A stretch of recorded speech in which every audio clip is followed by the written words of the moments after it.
Tuan Speaker, Minister Rundi, Ketua-Ketua Kaum, Ketua-Ketua Masyarakat, Assistant Ministers, ladies and gentlemen. There is a book written by Admiral Munsey, who was a British admiral, on the troubles of the ship Dido. And in the book he mentioned about his visit to Ship No. 1. I was wondering what Ship No. 1 was. Later I discovered that Ship No. 1 in fact was Senya 1. But because of his mispronunciation, he calls it Ship No. 1.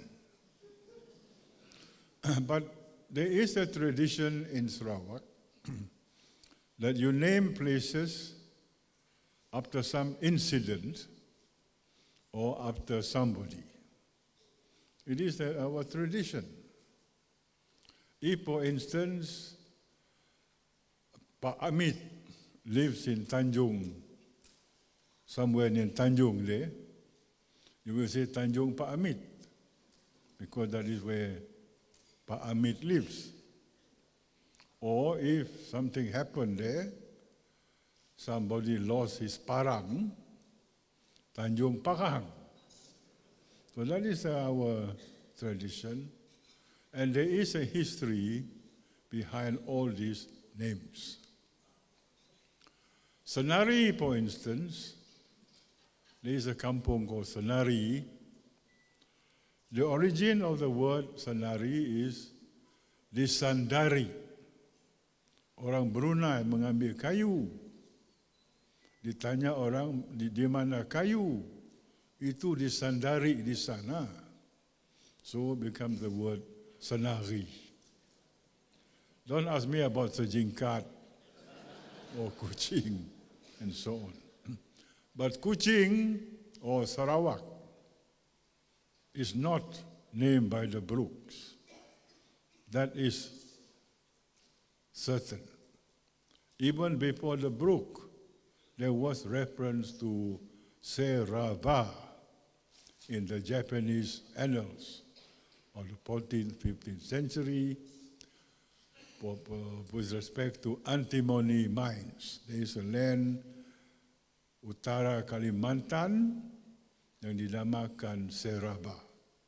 Sarawak was known as Seraba in those times. So there is therefore an association between a name and the history of that place. I must congratulate my private secretary for taking the initiative to know about the district that he administers and to take pains to know and to be familiar with the history of his case. Indeed, I would encourage every district officer to do the same. Find out what it is that the area that you live, that you are administering, and so on, and know the people with some degree of familiarity. I would encourage them to do so. The history of Sarawak is full of events. It's full of many, many events that happened in the years past and so on. And not only in relation to the Brooke family, but even before the Brooke family.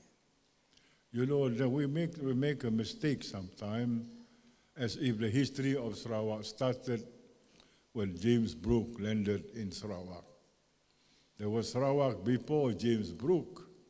There was history before James Brooke, and he came only a bit later. So there is a dearth of material on pre-Brooke history when there is a lot of material on Brooke history, but a dearth of material on pre-Brooke history. Because it is not in our tradition to have things written down. We just speak about it orally, and from there we speak on, but it is not written down except in a few cases. Therefore, it is important, therefore, that district officers and those interested write down what it is that they want to write down, what it is that they want other people to know. It can be very, very interesting. What is the origin of Kapit? What is the origin of Kanawit? What is the origin of Miri? What is the origin of Cebu? What is the origin of Bintulu, etc., etc.? There is history behind all that. But find out what it is, and you will be rewarded with a lot of information. Miri, they told me, is from Mere. There's a group of Malays called Orang Mere. I think Abdullah, Haji Dato Abdullah is one of them. So that is the origin of the word. Miri. Bintulu, I don't know. Maybe from Kubu. It was known as Kubu before, or Panama, or Cebu. But it's not after the island of Cebu, no. Nothing to do with Cebu. We don't want to be associated with the Philippines in our history of this one. And Kuching, of course, even before the Brooke came, there was already Sarawak. Kuching, I don't know. Maybe it is mata kucing. You know, buah mata kucing, buah maung atau orang, just like the eyes of a cat. Maybe that is the reason. Kuching is a very unique name because the only city in the world named after an animal. That is the only city in the world named after an animal. So we are not animals, by the way. But it so happens that is the reason. So we have a distinct history which must be written down, which ought to be written down. And I congratulate my private secretary for taking the initiative to do so in his spare time, and they have done an excellent job. I agree with him. I agree with him that Lundu, Sematan, is one of the most beautiful constituency in Sarawak.